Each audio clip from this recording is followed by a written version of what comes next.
Nakba 78. Jadiv Golair. Salam everyone.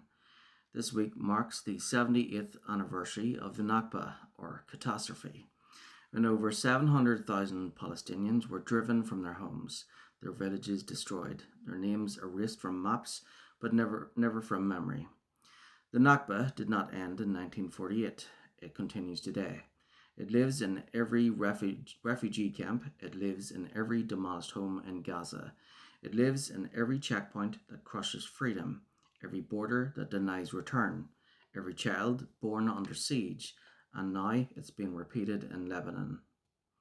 Let us hold space for the lives stolen, for those killed during the Nakba, whose graves are unmarked and whose land is fenced off, for those killed in the decades since, during intifadas, under occupation, in the bombings of Gaza, in the rubble and in the ruins, and for those killed since 7th of October 2023, more than 70,000 Palestinians, with some reports claiming over 680,000, many of them children, crushed by airstrikes, starved by blockade, buried under a silence that dares to call itself diplomacy.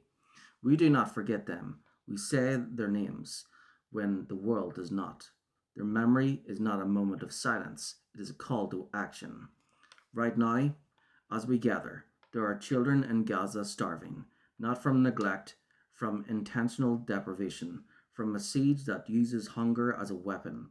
Tom Fletcher, a senior UN humanitarian official, said there were over 10,000 trucks at the border, cleared and ready to go, with aid for Gaza. These trucks wait at the border blocked, with only a small fraction being allowed through. Parents boil weeds to feed their children. This is hunger and starvation being used as a weapon of war against a civilian population. This is not war. It's extermination wrapped in bureaucracy. This is wrong, and it must end.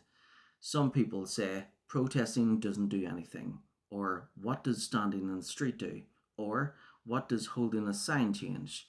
Most people who have rights today only have them because of people who protested in the past. Protesting breaks silence. Boycotting breaks profit.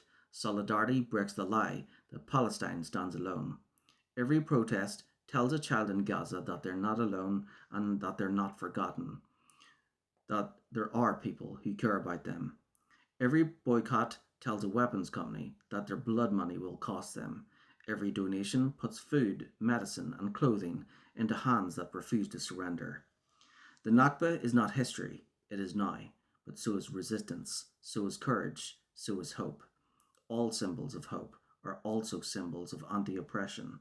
In extreme circumstances, survival itself is resistance, survival of a people, of a culture, of a language. Resistance comes in many forms. Art is resistance. Music is resistance. Existence is resistance. What oppressors fear most is not failure, but dignity. The people who they try to silence or knock down, who pick themselves up and keep going and never give up. Keep protesting, keep boycotting. Sourced on Palestine, Freedom for Palestine. Gora Mayagov. Thank you.